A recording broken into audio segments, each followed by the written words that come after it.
Welcome to Jurassic Park. I'm not even supposed to be here today.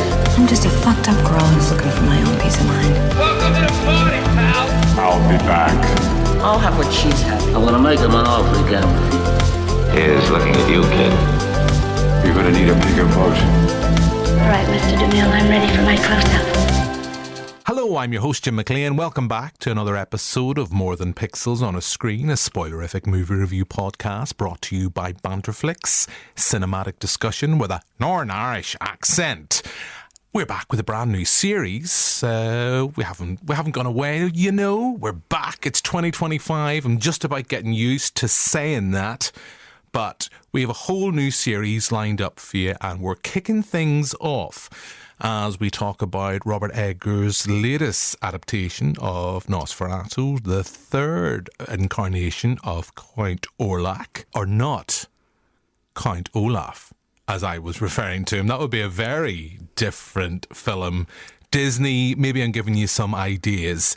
But joining me on this brand new series of More Than Pixels on a Screen is our deputy editor, Joe McElroy. Happy New Year, Jim. Joe, the Arspert McElroy, you are stepping in for Adam Neeson, who's currently in Florida. Yes, and he seems to be having a lovely time. He seems to be having a lovely time, although we can't get fucking rid of him because he has sent us a little voice note that we will play. I think we'll play later on. Yeah, I'm worried. In this episode. I actually said to him, he sent me it very early this morning, and I said, can I play this blind on the pod for an honest reaction? Is it safe? And I just got a text back going, thumbs up, it's good for a blind play. Okay. I'm hoping that's what he's talking about, because we know what Adam's like. I don't think he would have recorded this one in the bath like he tends to do with your voice notes. He's an engaged man, a newly engaged man, off in Florida with his lovely fiancée. I'm still looking forward to hopefully getting some interviews from Beetlejuice and things like that when he's away. But yes, we're also joined on this brand new series by a special guest, the award-winning filmmaker, and we will say that, the award-winning filmmaker, Anita Jurkovic. Hi, Happy New Year, everyone. Thank you for having me here, and it's really weird to be called an award-winning filmmaker, so thank you.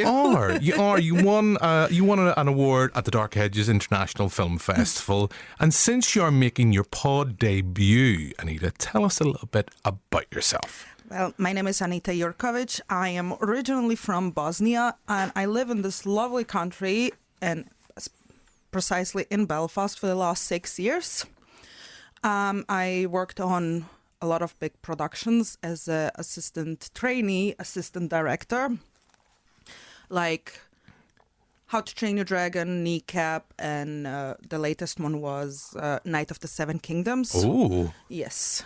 So you might even be familiar with another regular on the TV show, not so much the podcast, Zara Jackson. Yes, of course. She's one of my favorite people in the world. There we go. Go. It's a small world, really. I was on a birthday the other day. Yeah. I'm just going to fill you in, listeners. As I said that, Anita just kind of went going, no, and shook her head. I don't know her really. And yes, the lovely Zara is a lovely person. We're hoping to get on the pod. And other bits and bobs. So you mentioned a few projects you've been working on, but as you say, you're an award-winning filmmaker. You've made a short. Was that your first short? It was officially my first short that I wrote and directed. Nocturnal Nightmare off the top of my head? Yes, Nocturnal Nightmare. And I won the award, Bloody Woman Award, which I love the title of. I love the fact that a little bit of Northern Irish is slipping in. I bloody won the award. So yes, so it's a pleasure to have you on. We met you at the festival, and we thought for a while of getting you on, and we thought when we were talking about Old Nos, I thought to myself, who would be a perfect guest to kick things off? So we're going to be talking about Nosferatu, but before we do all that, we always have our little bit of ramble, and I'll come back to you, Joe, because it's our first recording post-Christmas, post-New Year. We're all getting a little bit used to having to write 2025 down and things, and by the time you finally are comfortable doing it, it's 2026. How was your Christmas, Joe? It made me very heavy. Oh, yeah. Because I ate a lot. Yes. And winter weight. Yes, and it never goes in spring, summer, or autumn, and then you have it back onto the fall winter. But no, it was a nice wee Christmas, nice quiet one. Anyone listening to our previous pod might want to know, did you go to Castle Court? No. No. And I don't think she's listened to that episode yet, so No. we're all right. Although she was asking because she's seen like the picture of Crypto. She loves dogs as well. She's like, oh, look, I love that. And it's like, oh, you don't need to listen to the episode. You're all right. No, don't listen to it. Anita's looking at us wondering because we were making reference to the fact that Mr. McElroy might possibly take his lovely girlfriend out, maybe get engaged. And he said if he did, he would be taking her to Castle Court. I never said Cascourt. No, you're putting this out there. It's like the whole arspert thing. You brought it up and now it's stuck because but you like being the arspert.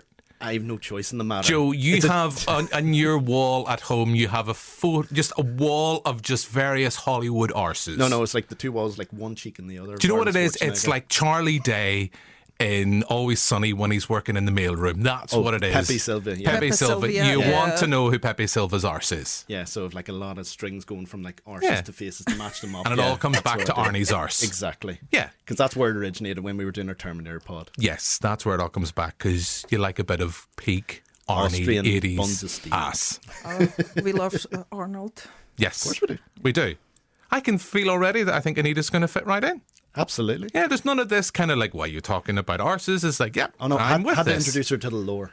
Yeah, I'm still trying to be demure. I'm officially here on a podcast, but it might slip. My Slavic side might slip, and I'm start cursing, especially if we talk about the movie that I don't like.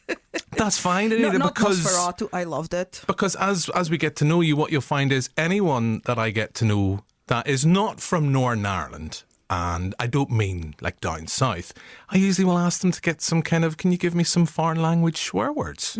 That's the height of my... I love it. Yeah. No, I have a Mexican friend, Ali, and one of the first things I ever asked was like, give me some curse words. And she's like, hydro de la puta. And you're like, there we go. I don't think I'm saying it right. So maybe you could say something grossly offensive now that our uncultured listeners might not know what you're talking to. We are really creative when it comes to our curses, Love it. But the best one is yebise. Oh. Yeah. Don't tell us what it is. No. We'll just get Google Translate to find out. But more importantly, how was your Christmas and New Year? It was all right. Unfortunately, I could not go this year back home. I usually like to go and have a traditional Catholic Bosnian Christmas. So for our listeners, tell us what that's like. It's getting together with the family, going to church, to the midnight mass, having a lot of food and baking traditional cakes and cookies with my mom and traditional food. I did had a lovely Christmas with my friends from here, from the industry as well. So I made a traditional dish which is called sarma. It's a proper Christmas dish. You make it with pickled cabbage, and like a whole pickled cabbage, and then you mix you fill it with mincemeat and rice, and then you cook it for a couple of hours. So I had a lovely Christmas with my friends, and I was also working, but yeah. See, what you're talking about, that traditional dish, in my head, I'm thinking of that TikTok video that went viral of the person, I forget what chip shop it was, explaining the festive chip. Here, they have the chip XYZ. That's what I was thinking in my head. That's much more cultured. Yeah, and it's actually a really good dish. I love it. I love to make it. I was lucky that there's a lot of Polish people here, so it's a similar culture. And I managed to go to a Polish shop and find whole pickled cabbage. So shout out to the Polish community in Belfast. Whoop whoop whoop whoop. Thank you. Yeah, so there we go. We've got from that to that in the space of no time. For me, I had a very quiet Christmas. Didn't do very much. I caught up in some movies. Finally saw the TV Glow, which I absolutely loved. I know when the last time we were kind of just generally talking, I don't know if it made the podcast. I think we're just talking generally, and I think the lovely Adam Neeson, I think yourself as well, Joe, maybe recommended that when we were talking about it. No? What, I saw the TV Glow? Yeah. Oh, yeah. No, Yeah. well, Adam was the big proponent for it. I remember when it came out, and then Yes. I was like, okay, I'll go see it. And I seen it, I was like blown away. But yeah, Adam was the one who was pushing that one. And I also watched Gladiator 2, which was fine, apart from the weird CGI monkeys. But another thing I know you're doing is you're getting excited about Ethan Hunt's big screen return. You're rewatching the Mission Impossible movies. Yeah. So like I tried to go back the right amount of months because it's coming out in May, Final Reckoning. So I went back, when did I start it? So we're in January, November started. Just want to clarify there for our listeners, because I know it's an audio medium. Joe's old, and the point when he was counting there, his tongue was out. Yeah. Yeah, so starting in November with the first one, and I've been working my way through them. So recently watched the third one. It's fine. You know, it's perfectly fine. Philip Seymour Hoffman's a great villain, yes. But everything else is kind of like, even the action set pieces, you're like, it's very J.J. Abrams in TV mode, if that makes sense. Yeah. And then the one before it, the John Woo one, I was looking forward to watching it again because I got into his Hong Kong stuff before, both viewings, and I was like, oh, well, maybe I'll appreciate it more. No. Did you not? Because I didn't hate it as much the second time I watched it. Don't get me wrong, I don't hate it, but I was expecting to love it this time. I think the problem is between set pieces, it's very dull. Yes. But, yeah, beyond that, it's perfectly Dougray fine. Scott, though, he does a good sneer, doesn't he? No. No? I didn't really like him as a villain, to be honest. Isn't that the film he turned down the chance for Wolverine? Yes, I think so, because they were around the same time. Yeah, he turned down that. And who's the love interest? Thandie Newton? Yeah, Is that her name? that's the one, yeah. She was in Westworld as well there recently. Yes, it's perfectly fine. What I do like, and I don't know, Anita, are you a fan of the Mission Impossible franchise? My brother is more a fan, so I kind of was peeking and watching, but I'm not Mission really... Impossible, is your brother a Mission Impossible fan or Tom Cruise fan? I would say more Mission Impossible. Okay. I don't mind Tom Cruise, you know, because we are talking about vampire movies. Of course, I'm going to mention Interview with the Vampire. But he doesn't do a lot of running in that.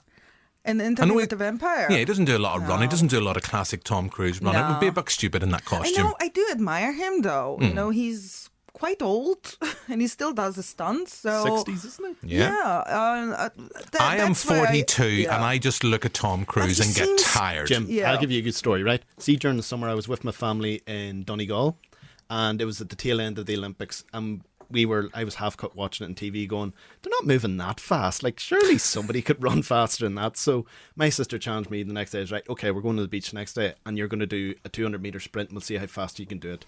So sure enough, brother-in-law lined out the 200 meters in the sand. I thought, no problem. So I said, go. I sprinted as fast as I could. The last second, I felt a ping, and my glute had tore. And I just went down like a ton of bricks just over the finish line. And the lesson learned is just leave the running to Tom Cruise. Yeah. Yes, exactly. That's his I'm not Tom job. Cruise. He's just getting paid a lot. But I'm half his age and I couldn't do it. That's fine. Well, That's twice fine. his weight probably as well. I really don't know what's the deal with Tom Cruise. He seems Well, so nice. Every time when it's a long story. Every time when I watch Lawyers an interview, might get involved at this yeah, point. every time Allegedly, when I get, just say allegedly, Okay. you'd be fine. I feel like his church is gonna. Well, anyway, I'm not gonna talk about this. He seems like a nice person every time when I watch an interview. But in the same I time, really thought you were going to say, every time I meet him, he's lovely. No, I wish I would meet him. He's a good actor in. But it's something about him that is still like quite off-putting. You know, he seems nice, but I think it's just the church thing. Yeah, I Yeah. get that without going into that too much. But I still stand over a previous pod where Adam and I talked about Magnolia. That's the perfect use of Tom Cruise. And my that goodness, kind yeah. of, that charm and that grin that he has, how they use that in Magnolia is perfect. What's the movie called where he has this awful Irish accent? Oh, far Far and Away. Everyone loves Far and Away. If you're not from Northern Ireland, if you haven't watched Far and Away at some point, just been like, it's just a rite of passage. It's an Yeah. RT all the time. It's either The Quiet Man, you'll get them two all the time over Christmas or bank holiday or something. Who's it, Nicole Kidman in as well? with Yeah, him? because they did that, and then her name's Kitty Days or of- something, isn't it? Yeah, there was that. Yeah, I haven't watched that movie, but I was watching something on YouTube. It was like the worst attempt to some accents, yeah. and it was, and his one was on like the top 3. I was like, what? Ooh. Brad Pitt in The Devil's Own. Brad Pitt would be up there. Tommy Lee Jones, doesn't he do Blown that? Away. one? Yeah, Blown Away. Keanu Reeves and Dracula, definitely. Yeah, I would- Bloody woes. Let's go get the bastard where he lives, where he sleeps. Yeah. I feel we will talk about Bram Stoker's Oh my Dracula. god! Of course, I can't wait to talk about So it. on that note, I think since I can sense Anita going, you got me on to talk about fucking Nosferatu. I don't want to talk about Tom Cruise. I want to fucking talk about vampires. So Yes. on that note, I don't want to call myself a vampire expert, but I do love my vampires. okay. So well, this is the thing though. On this pod, we have various queens of things. we've got experts. We've got the Arspert and Joe McElroy. We have the lovely Victoria Brown, who's our resident Disney queen. So you could become our resident vampire queen. Oh my God, yes, I love that title. You could take that crown. Isn't it Aaliyah?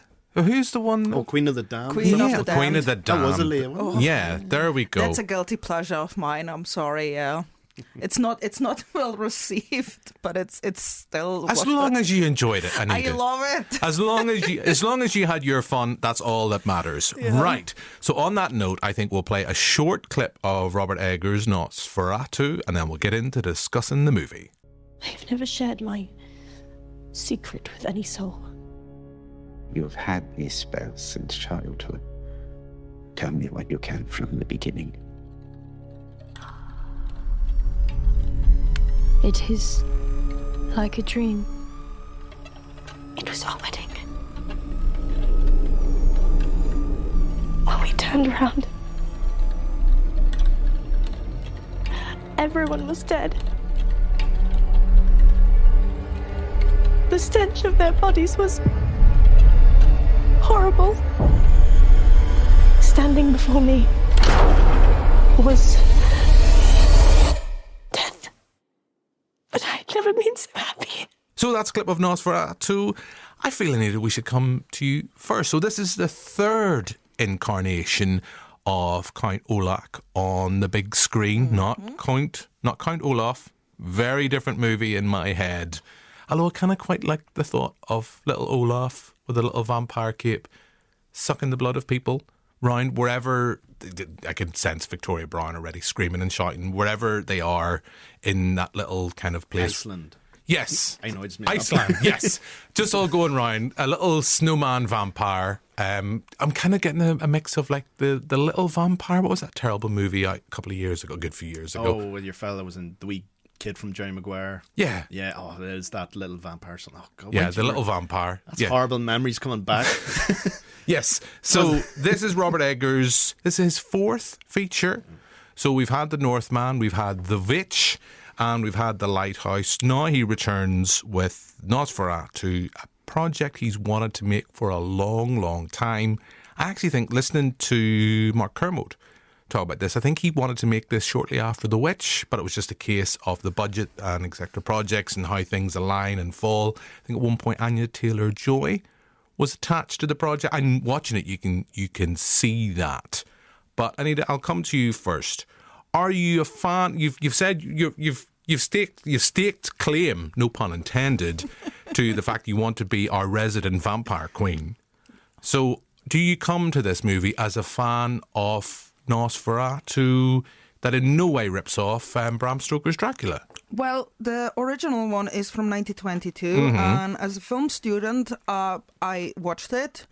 I thought it was brilliant for that time. It was really scary for people back then. For me, it was not. It was ridiculous, but it was a really good movie, and because it was silent, there was no dialogue, and all the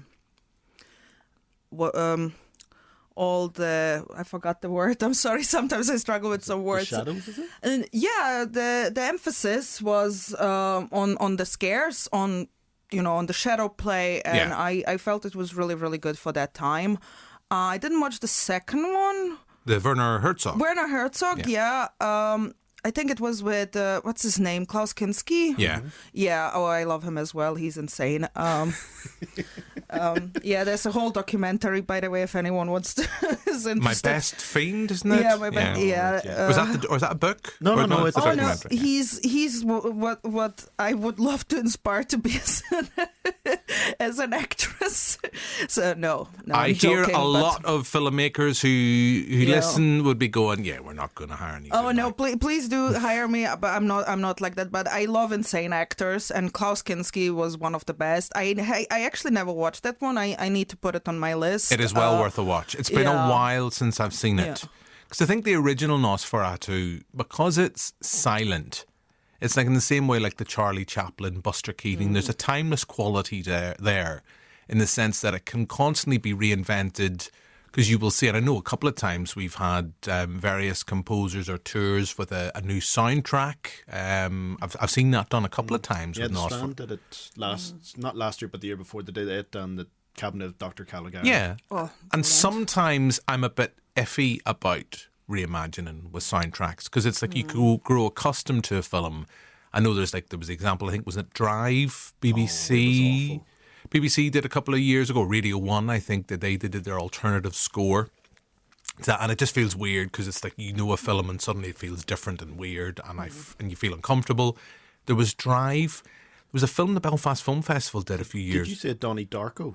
Donnie Darko. There was one for Donnie Darko a few years ago. Another score I love, and I actually, the point was watching it and got really uncomfortable because it's like, no, this is different. I don't like change. I'm someone who goes into a supermarket and they've changed things around. It's like, I don't like this. I had to leave. It was at the Black Box in Belfast. I had to leave, go home and just put the normal version on because it's just like, no, this is weird. The Echo and the Bunnymen need to be on at that sequence. Or Tears for Fears, that song Yes. with the bus when they're going in school for the first time. You can't put any other song there. It doesn't work. No, it doesn't work. But I think when you have something that's silent cinema, silent cinema, I do think lends itself a little bit more to that. Yeah. But the imagery from Nosferatu is just something else. Yeah, because I feel that was also my intent with my movie, because I was inspired by a lot of old cinema. I grew up with them. My mom and my dad are both really movie buffs, and this is where my love for cinema comes. Of course, I watched old movies as well. So the old Nosferatu, I feel it's really good to put the emphasis on just the visuals. You know, you can scare a lot without just dialogue. You know, there's sometimes not need for dialogue. I was talking before we came up here that I felt Robert Eggers. The only thing that I had a little bit issue with, I thought the movie was brilliant. I'm not really a fan of the dialogues. They feel a little bit preposterous. Yeah.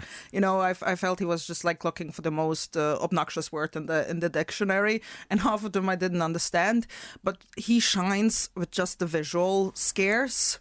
So I feel this is the best way of making a horror movie, like a traditional gothic horror movie. You know, a lot of people are, just give me blood and gore.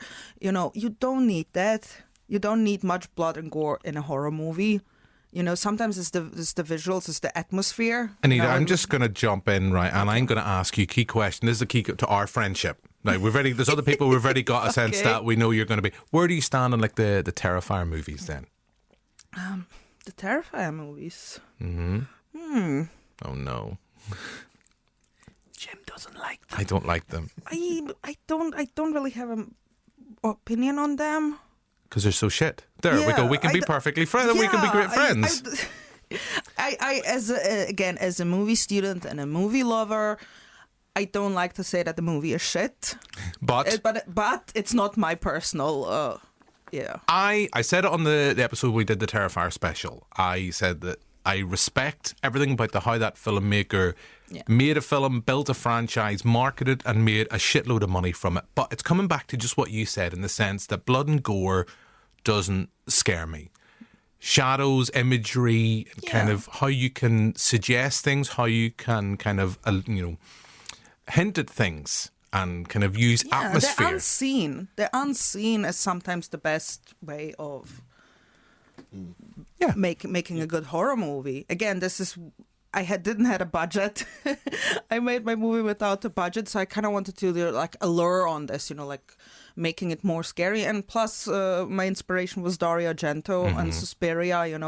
Those are really great film horror makers. Herschel Gordon Lewis and the old slasher movies and things like that.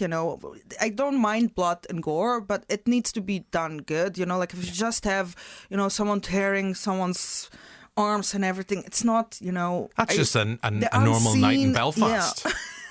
Yeah, that's it. Yeah, that's Castle Street. I was going to say go past M Club. And that's Castle Street when Marty's had one too many. But we'll not talk about That's why he's not about. That's why we're keeping, he's had the Christmas special outing, the holiday special. We're going to keep Marty under wraps for a wee while because he keeps asking too much money now that after doing the Die Hard special. But yeah, Joe, what about you? Generally, I mean, are you a fan of the Nosferatu, the previous movies? And I guess, without going into too much detail just yet, what did you think of Robert Eggers' version? Well, I've always been a fan of Nosferatu, but my first introduction to it was the Herzog film, which I absolutely love. I love how the sense of sort of realism in and around it. It feels like you're just back in that time period, and this is actually happening in a strange and a weird way. Whereas, you know, the Murnau, I think the name of the filmmaker, 1922 was. Theirs is, you know, obviously much more exaggerated, but that's in the style of, you know, cinema at that time. I might be wrong here, but is it the Herzog one, as opposed to the original, that puts a bit more emphasis on, is it Ellen? Is the lead Ellen? Yes, it's who's it? Adele Njami. Yes, she's in possession as well. It's more focus on her, and then that's the strange thing, because that pulls true to this version, even though Eggers said it didn't really take much, you know, inspiration from the Herzog one. It was mainly the 1922 version, but it's definitely there with the Herzog version, because the version of Orlok's that it's much more existential. It's like, this creature, I've lived, you know, forever essentially, and he's a Highlander. Yeah, and there can be only one. Yeah, and we've got three now. But yeah, he's this really existential creature, and you pity him more than anything. Like, I think that's the key difference between maybe this one and the current one, but we can get into that later. But I definitely don't think you pity Count Olaf. Maybe Olaf. Yeah. Snowman turned I don't into think vampire. you don't pay. I don't have pity for this. No. He's a completely disgusting creature who's preying by, on a young girl. Yeah, and he's driven by lust and desire. More than because one anything thing, else. right, and I know I'm jumping the gun, as regular listeners will know, I'm a huge fan of the old Mark Kermode and Simon Mayo pod, from the Wittertainment days to where they are now with The Take. And I listened to a great interview with Simon Mayo talking with Robert Eggers. And the one point where I've actually went, it's the first time I've ever kind of went with Simon Mayo, who I think is a fabulous broadcaster. Went, I know the point you're trying to make, but I wouldn't raise it. Because he asked Eggers, does he think Ellen's character, who's Lillian Rose or Depp? Lily Rose Depp, where he asked, is she responsible for what happens in this movie? And I have to say, I definitely don't think so. She's someone who is obsessed, possessed by Orlok. Well, that's the thing, he's someone who takes advantage completely of her. You see in starts as a child. You see it in the beginning of the movie, which was one of the best opening shots. It was one take. So he did it in one take, and it was brilliant. So she was praying for a friend. So he took advantage of that. We see that she becomes obsessed, that she has PTSD and all of those things. So we can interpret it as a young girl being preyed by an older guy.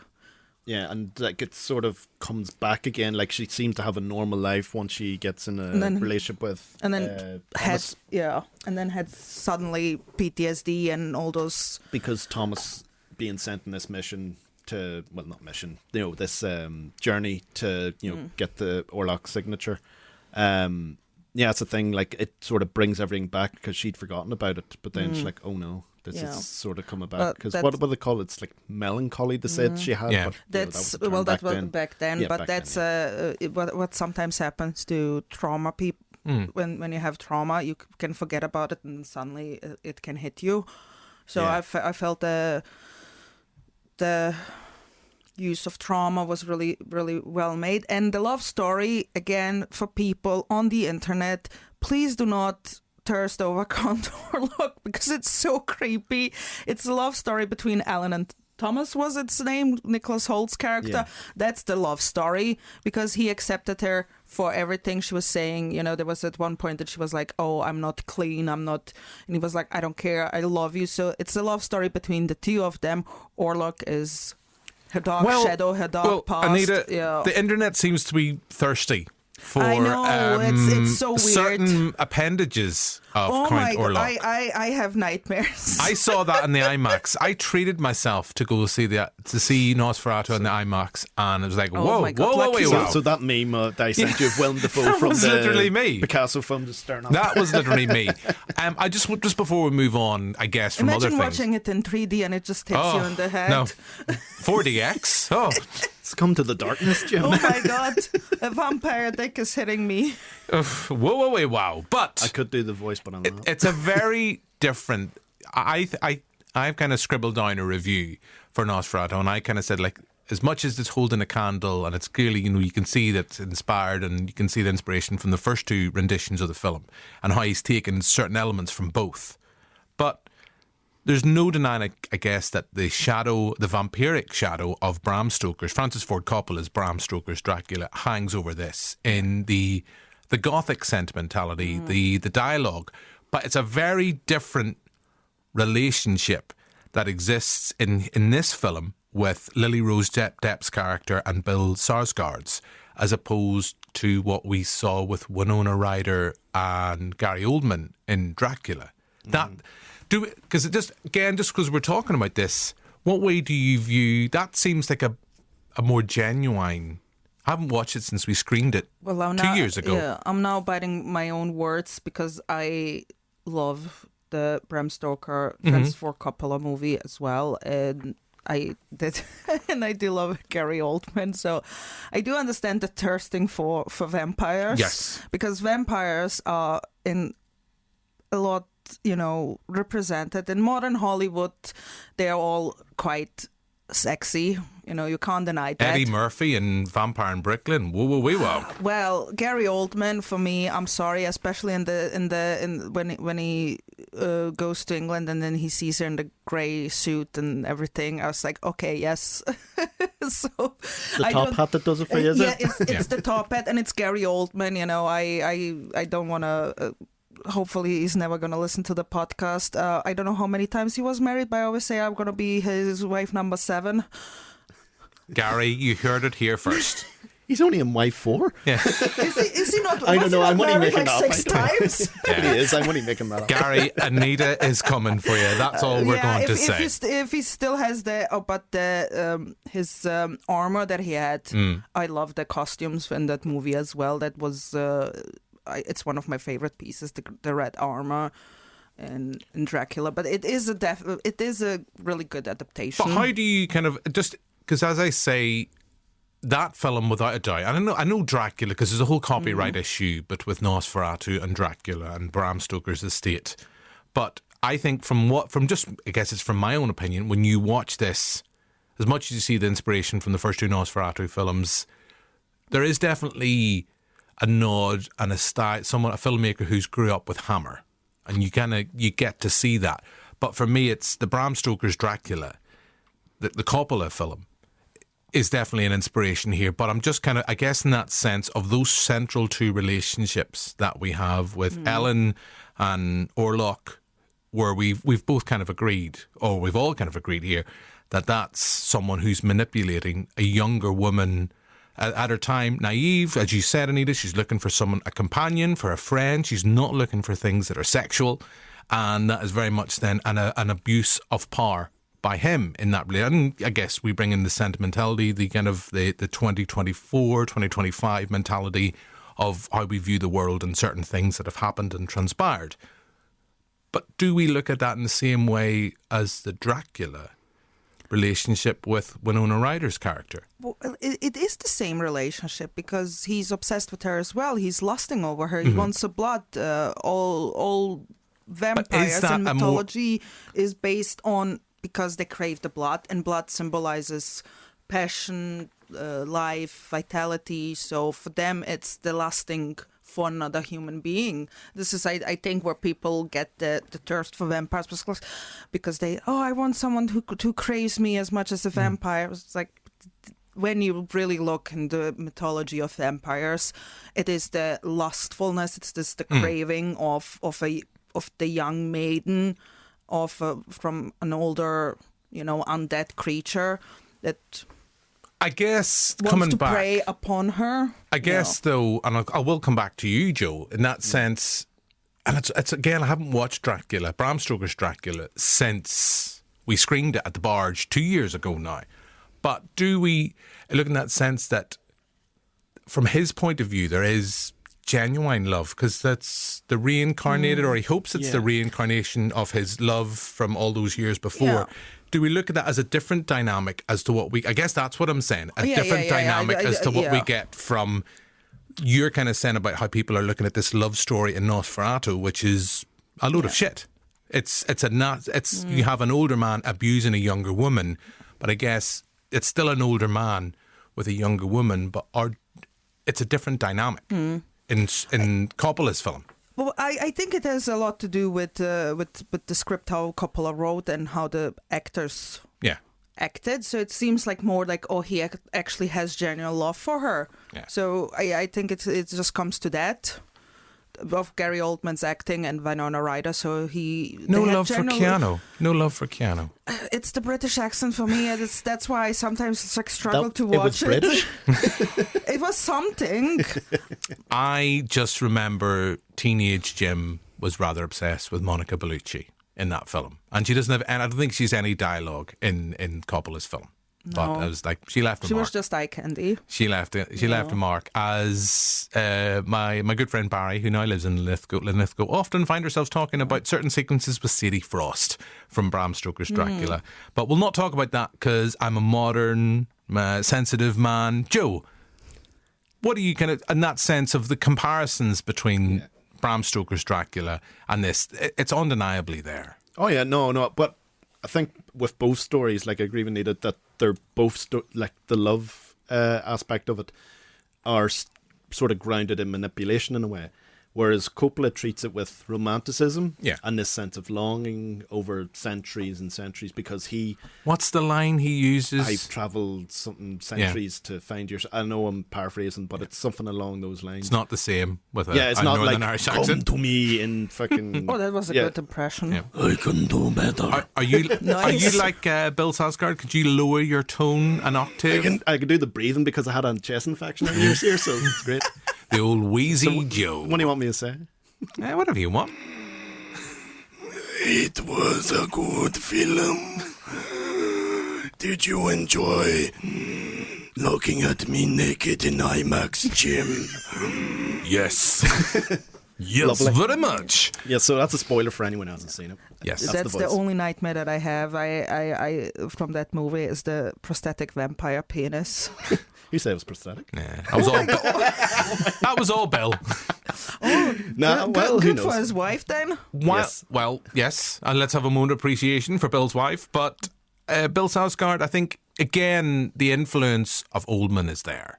Definitely. I think in the voice that we get in Stoker's Dracula, maybe not in the full appendage, but in that kid, the old man, the regal nature of him. Yes, in a way, like one's based more in actual history of that region. Yeah, you know, like we were talking about this before. Like people have been saying, "Oh, could look stupid with the mustache," and I was like, "No, I kind of like it. It's going with a different approach." When you look at pictures of Lord Tepesh, that's the style of back then. Well, Eggers has kind of said that's what he wanted to move away. I mean, there's certain things you can't get away from with the Nosferatu and the Max Schreck version, and you still kind of see that Herzog kind of evolved that a little bit. In the sense, but you still see the long claw-like hands. Yeah, and I also love that he was using old Romani language. Yes, because it does make sense. It does make sense that they don't speak English and they tell him like, "Don't go to the castle," and he doesn't understand them. You know, it makes sense. Yeah, he's just like, "Give me my horse." Yeah, it was really authentic. So I loved it, and we are. So everyone in the Balkans is deeply superstitious. Even in this modern day and time, we are really superstitious people when it comes to ghosts, witches, and vampires. Yeah. See, that's why I liked in the film. Like that's one of the scariest moments. It's the way his journey to the castle. It's the way they warn him. The Harbinger Doom trope, but that's done really well here. The way everything's just lit and candlelight. The old symbolism and the clothes. I love how. His attention to detail. So there's, like I say, there's not much that I can say bad about Robert Eggers. He's becoming my favorite director. I haven't watched The Northman yet because I'm a little bit bitter because I was not working on it. Most of my friends did. So I'm a little bit bitter, but I still want to watch it. I watched only a clip where my friend Sanya was. So she was with Anya Taylor-Joy on the boat. So she was the girl that was... that Anya Taylor-Joy was stroking her and she was crying. So I literally just wanted to see her. And some of my friends were the naked guys running through the woods. Oh, yes. But I'm still a little bit bitter that I didn't work on it.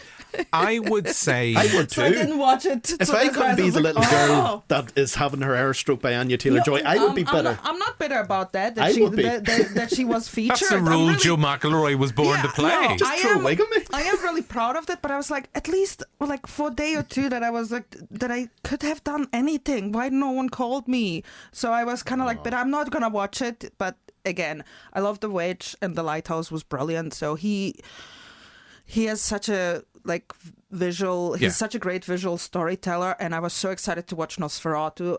There's not much that I can say that is bad about the movie. A lot of people say like, oh, it's boring. It's like, it's a gothic horror. It needs to stretch out. It needs to build an anticipation. You know, I feel media literacy is becoming so prominent these days that people can't enjoy anything. It's attention spans. More than anything. And everything needs to be explained to people. No, it's the, well, you can sort of call it Netflix syndrome, because like Netflix recently said, our scripts are designed for you to watch something through your phone while it's on the TV, and you're like, what? Because basically you're like, everything in the scripts has to be over expositions. It's like, I am in the room next to you now, and you're like, well, I could see that if I'm watching it, but I get the actors to actually say that through the scripts. Oh, that's awful. And yeah, it's going back to like, people don't have the patience just to sit down and let a film sort of wash over them. Yeah, and not everything needs to be explained. Sometimes you can just make... I'm not saying that some people are wrong thinking that Orlok and Ellen, it's like that's their interpretation, but you know, a lot of things needed to be from? Yeah, a lot of things needed to be told to people instead of just like watch it, have your own opinion, you know, enjoy it, let the scenery, you know, sink in. You know, not everything needs to be an exposition or being explained. You know. No. I would agree. It's the David Lynch thing. You know, it doesn't need to make sense. Everything's so what? You know, just you can connect the dots. It's sort of yourself. David Lynch said that, who made the Razorhead. Yeah, makes sense. Yeah. Yeah, without a doubt. What a creepy baby. I did want to come back, because you talked about the authenticity and the kind of use of dialogue. Eggers has previous in this. You look at The Witch. I love The Witch, and I remember vividly going to see The Witch at the Dublin Road Cinema, RIP, still the place for many a movie I got to see here in Belfast, where I think if you look at the trailer for that, it was sold as a kind of Conjuring-esque horror movie by trailer men and women who will sell their soul to get you to buy a cinema ticket, and it wasn't. It was an art house horror. I hate that kind of term, but it was art house horror, authenticity in terms of the dialogue and how it presented itself, and I don't think I've ever been more terrified of goats ever since. But I think, for me, I look at... You obviously didn't grow up on a countryside with goats. Oh, well, they're all really creepy. Goats less so much so. Sheep, because sheep cough like humans. So I grew up in Tyrone. And many a night, because I sleep with my window open, you'd be in the fields and the farms, you'd just hear, like, every so often go, I don't think I didn't really do it like that. They go, farm animals are creepy by nature, you know, goats and chickens as well, and roosters, they're all they're looking at you to say, why the fuck are you caging me here? They might just murder you at some point. But I think, for me, this is probably, The Northman's in there as well, the most accessible Eggers film in terms of kind of mainstream. As much as it is like a gothic horror, and we're kind of talking about how some people seem to be complaining about the runtime, that it's a bit dull. I don't know about you, Joe, because I can't remember we discussed it. I think we did. I was lukewarm on The Northman. I thought it was fine, and I think a lot of people, because it was filmed predominantly here, we had the sense that we had to be really uberly enthusiastic about it. I thought it was fine. There's images from it I think are amazing, but I thought it was just fine. I like the Northman. You know, as someone who played hurling as a child, you know, to see an actual hurling scene, True. it was great. That is true. No, I really like the Northman. I like the sort of visceral nature to it and how sort of heavy and full on it was, and I always like a good Viking story done well. Yeah. So yeah, I liked it for what it was. Well, Anita's never going to watch it. She's do better. I will eventually. You know, I need to get over my bitterness. It's been already like 2 years. When did they film it? Yeah, 2-3 years. So I need to get over it. I was on other productions, but I kind of like was still. You know, it's here. You're bitter. Know, it's okay. I am bitter. You're amongst friends. You're bitter. Because now I know I could have had my hair stroked by Anya Taylor-Joy, but now that's all like the window. No, but yeah, no. Robert Eggers I love his attention to details and how he really like digs deep into mythology, and I am a sucker for mythology and symbols and symbolism. So I love it. Yeah. Where do you rate this in terms of his 4 films? I know you've only seen 3 of them, but where do you view this within his back catalogue? I would say it's a modern classic. Yeah. I would put it on number 1. I would say it's his most assured his most accessible, in the sense you can see it's a filmmaker boosting with beaming with it's a filmmaker full of confidence, assured in what he wants to bring to the screen, but also by the looks of it has the backing of the studio to bring his image through. Because so often you hear filmmakers talking about, I wanted to do this. There's been a lot of interviews with David Fincher of late talking about various projects. I think he was talking about Harry Potter he's supposed to have Harry done? Potter he was talking about, and talked about with Disney 25,000 Leagues Under the Sea. The Sea, where he talked about what he wanted to do and what Disney wanted. The studio has let him create as close, I guess, to his image. Yeah, I feel the studios like to interfere with the director's vision, and then you can actually see when I again go away from the team, but you know, like you see with certain movies where the studios interfered and was like, oh no, we need to change it, you know, like it's for the masses. So sometimes I just want to say to the big studios, it's like, just let the director get a good director and just let them do the best. You know, they're gonna find the audience. So I'm really glad that they let Robert do his work. Yeah. And not being just like commercialized, and actually making the vampire sexy and, you know, for the thirsty audience. It is a success so far. I think it's made over 100 million worldwide, and cost which is really surprising for gothic horror. Yeah. But yeah, I don't know. It seems to be like now horror is the safe bet now when it comes to films. You know, like I know you don't like Terrifier, but what for fee of like 2 million, it made 89 million. Yeah, but that's because Terrifier is cheapest chips to make, and it makes a silly amount at the box office. So even if he was to spend 5 million it's on still the gonna next, make. it's going to make a stupid amount of money. Yeah, because even if it makes half of what it made this run. I know I don't want to get bogged down with Terrifier. I just come back to the issue. I will go, I wish he, whether it's a different DOP or editor, in putting together some of the sequences in those films where it's coming back to what Anita mentioned earlier. Less is more. There's sequences in Terrifier 3 are there to basically ick you out. Oh, that's the whole point of the series. That's it. It's, you know, we're talking about emotional responses. Like when we look at Nosferatu, it's supposed to. You had an emotional response to Count Orlok's. Oh, it's very intimidating. Remember? Do you have nightmares of the prosthetic dick as well? It wasn't prosthetic. You keep saying it's prosthetic. That's what I read. It probably is. That's Bill just being bashful. It looked shriveled, so it was cold. Okay.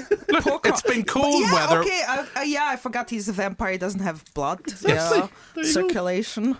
But no, it goes back to the whole idea of you know, film like Nosferatu's, but makes you feel sort of creeped out and spooked and on edge, whereas something like Terrifier is just to make you feel repulsed by it, or just make you go, oh, that's rough, or like, what are they going to do next? You know, it's based on like a sort of like a gag premise. Was like, you're like, oh, what's the next joke going to be? What's the next set piece going to be? It's not really based in and around, oh, I really want to know more about this character or this story. No, you're waiting for the next. What's sequence. Art gonna do next? Yeah, that's it. Who's he gonna scalp next? Moving away, William Dafoe, you know, Robert Eggers regular now. This is his third He's his third. muse. He's not in The Witch. I love No, he's it. not in The Witch. No. No, because that's how it sort of met. It was after The Witch. Like Willem Dafoe just went to a random screening of The Witch, and he thought this is brilliant. And then they had a meeting. I love how he chose that his muse is a 69-year-old man. I love that for him. Well, just look, like if you just see a picture of Willem Dafoe and you're trying to make a film like The Lighthouse, or you need like a Jester in The Northman, or like you need the Van Helsing of Nosferatu. I know that's not the character's name, but for all intents and purposes, that's his character's role. And a crazy scientist, yeah. You see Willem Dafoe is like, yep, that's him. You're built for this role. And then he said he's something like his next 2 roles lined up for him, for the next 2 films he's hoping to do. I think one's a Western. More movies need Willem Dafoe because he's brilliant anyway, but You see him everywhere though now. Really? Yeah. Well, I know. I just looked at my letterboxes, most you can check your stats for the most actors watched. I just got recently Letterboxd because everyone is raging. So actually, my first review was Nosferatu. Oh, nice. Yeah. But 5 stars. Yeah. Yeah. I give it a wee 4. No. I try and be harsh. My biggest surprise was definitely Lily Rose Depp's performance. Yeah. I shout out to her. I am really sensitive when it comes to nepo babies, but she was brilliant. No, she was very good, and like her physical performance is the one that much different from Jurkovic. Oh yeah.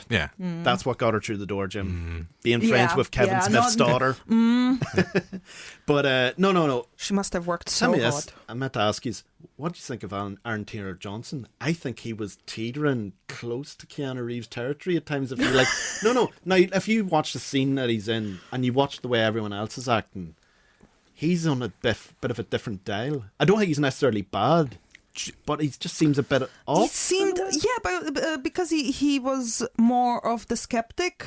So he played the skeptic, he didn't believe in all those nonsense. So I think he projects things. Yeah. He's like, I'm Frederick and I'm your best friend. He's like, kind of playing the Carrie Alwes character from Dracula, from Bram Stoker's Dracula. Yes. I thought he was fine. I guess for me, the bad taste of Craven the Hunter was still there.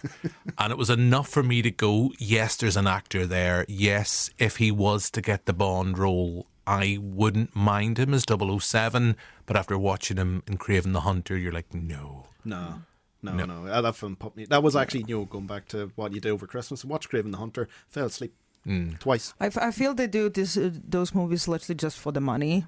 Well, and they don't anymore. even make money. Yeah, they've stopped that because they're like, they have to get to pay the actors anyway, but I don't know, the movies are awful, all the like Sony Marvel Cinematic Universe, and recently like the Marvel Cinematic Universe is just becoming annoying.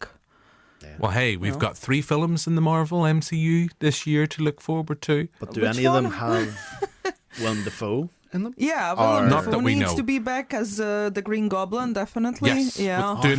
Doing his own stunts. But we've digressed. Lily Rose Depp, I think she's fab, because I know James Oliver, who's a regular contributor on the TV show. I know he was not a fan of her performance. I totally disagree. Having seen her in the likes of Jurkovic, and I think she's in a few other Kevin Smith movies. She was also in that HBO show with The Idol. That's the name of it. The Idol, it was awful. Oh dear. And it was just shock values, and because it's a really physical performance. Yeah, she gives. I like that she was not really, I feel a lot of actresses, which, me as now someone behind the camera, sometimes seeing performances of younger actresses, and generally in Hollywood, they're all afraid to how they look. They're really just focusing on the way that they look. So seeing a young actress like her, and also coming, both of her parents are, actors and veterans in the cinema. Her mom, French actress and singer, and her dad, American actor.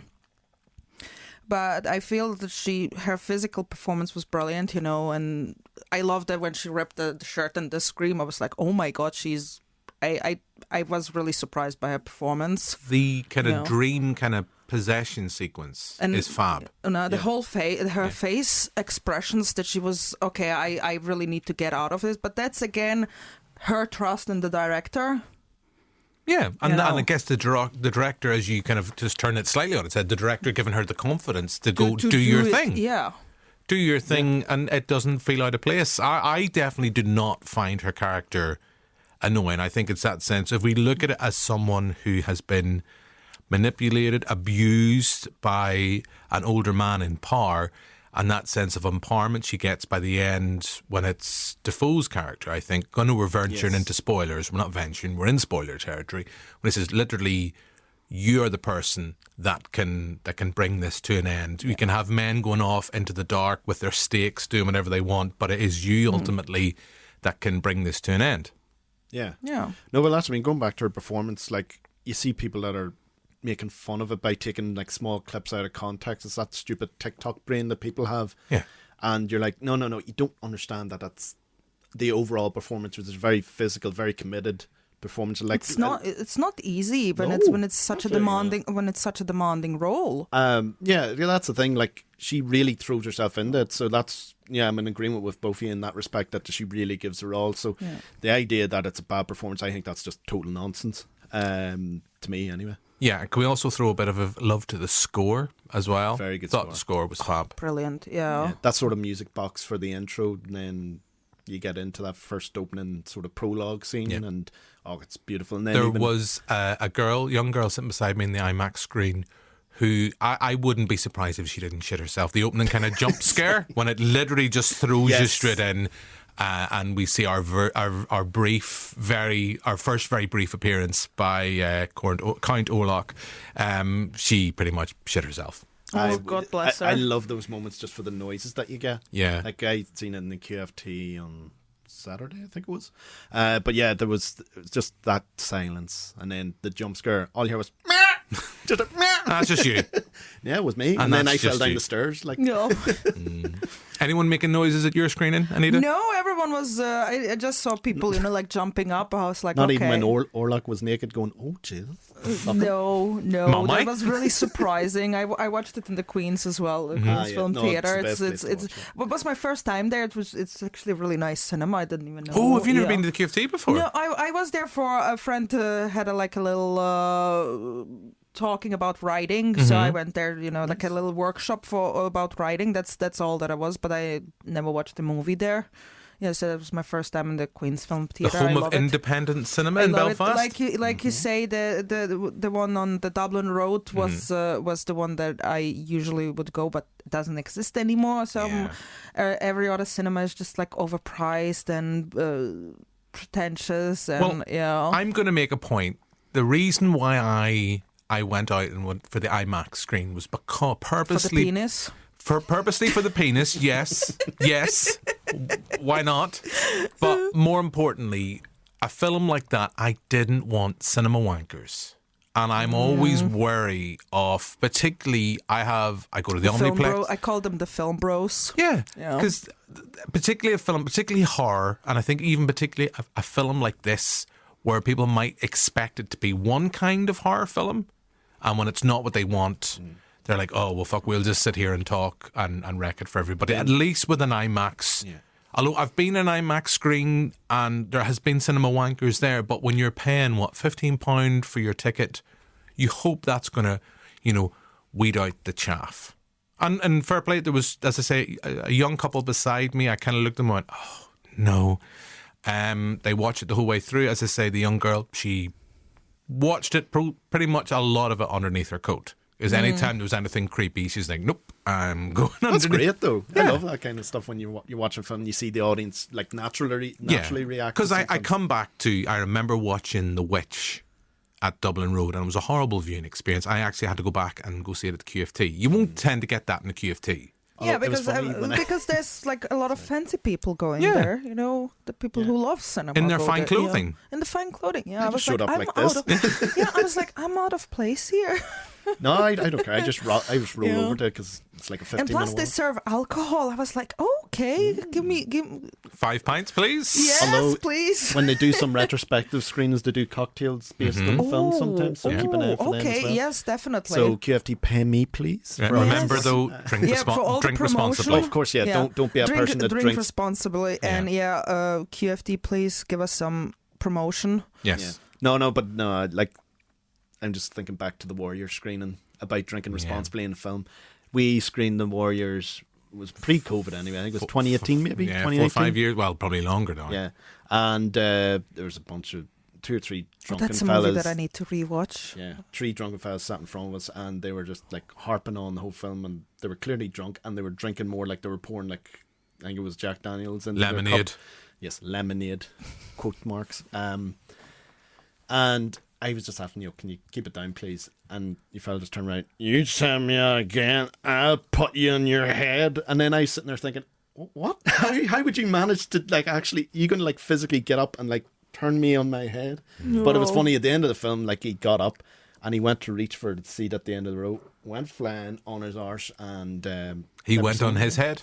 Yeah, he did actually, in a wee bit, in a weird way. But yeah, no time for folk like that. And that was your meet cute for Adam Neeson.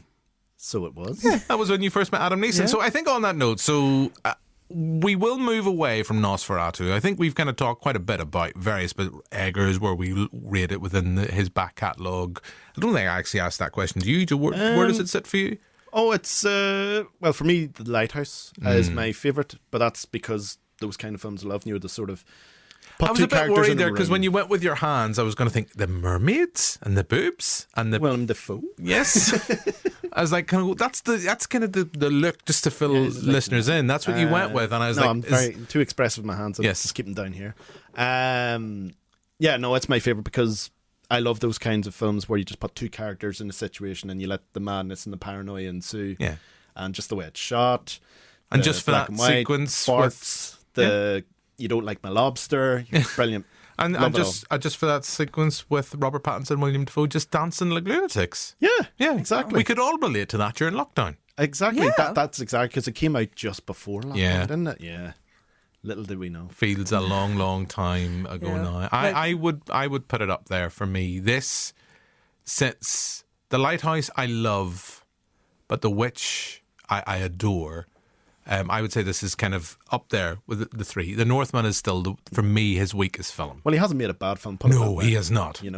He has not. And we were talking about this on air. We'll not spend too much time about it. There is the talk that he's attached for a potential remake of Labyrinth, the David Bowie classic. I don't think he would do it. Yeah, no, it's... But then again, Barry Jenkins did Musafa or whatever. Yeah. Yeah, and you're like... But why destroying David Bowie's legacy, and his Are you bulge, not just a little... Are you not just a little... How are you going to recreate the bulge? Well, CGI. Well, we could get Bill Skarsgård You get all the Skarsgård. I still don't understand how I watched that movie when I was a child. Listen, you get Stellan, you get Alex, you get Bill, you put all 3 together, and there's then, one hell of a bulge. In William Dafoe's pants. Exactly. Well, apparently... William Dafoe is Bowie's character. There was, in the movie Antichrist, there was no prosthetics. No. I hope so. There was no prosthetics for that It's not a scene where a little appendage gets cut off. Actually, I really hope there was prosthetics. In certain sequences, Antichrist, that's Lars von Trier, isn't that? Yeah. Yes. Chaos Reigns. Yes, Chaos Reigns, that old fox. Fucking bastard. But anyway, sorry, we have digressed. Part of me is intrigued. About if it's bulges? True, in bulges, we always have had that thought in our years. Wow. But I'm intrigued as to what if Eggers was to do Labyrinth, what it would look like. But I don't want it. No. I don't want, like, I remember the other thing he was saying, he wants to do Western, love Western, so let him do that. Because before you were the Arspert, you were Cowboy Joe. Yeah, I wish it was Cowboy Joe again, stuck with bloody Arspert. No, I would love to see him apply his filmmaking techniques to a Western and having that attention to detail within a Western and seeing, how he would do the landscapes. A And Western like vampire movie. That's what we want to see. It doesn't have to be horror. That's what I mean. Like, that's why I'm interested, because I want to see something a bit different. Okay. But if you do Labyrinth, you don't really need to do it shot by shot, like with I think it's the a sequel, Goblin though. King. It was It could be like Jennifer Connelly is grown up. She has her own child, and she's still traumatized by the bulge. She's still traumatized by the bulge, and then someone else. She watches Nosferatu. Yeah. She sees Bill Skarsgård's schlong, and suddenly it's flashbacks. There we go. We've made it happen. Said remind me of the baby. Remind me of the bulge. We'll take our check now. whoever's... Is it Warner Brothers? I don't know. It's one of them. It's one of them. No, I don't think he's going to do it. No. Nah. Robert, if you're listening, don't do it. Don't do it. Don't do it, yeah.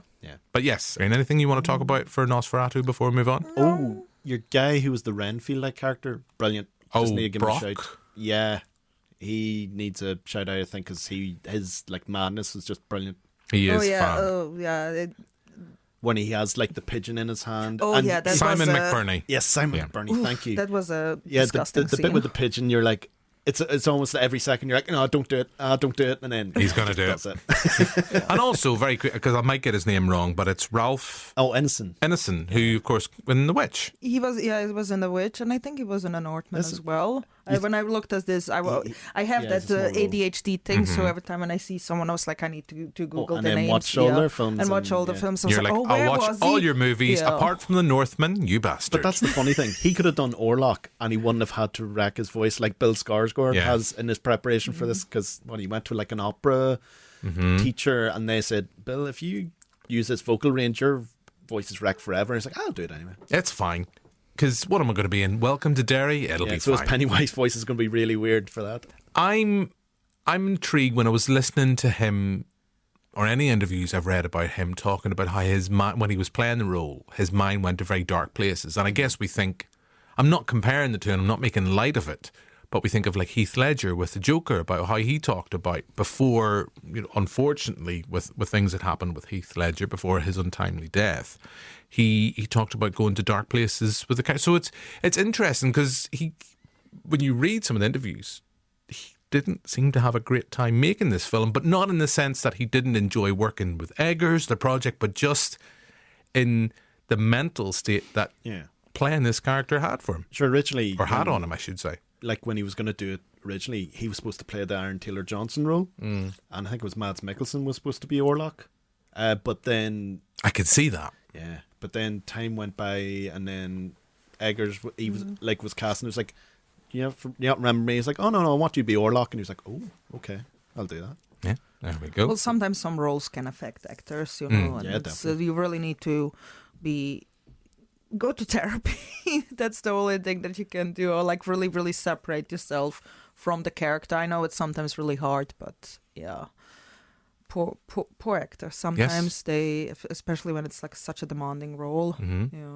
We should go back to the Laurence Olivier way of thinking. Remember with Dustin Hoffman and the Rain Man? Yeah. Or Marathon Man, yes. Not Rain Man. It's all right. He doesn't run enough.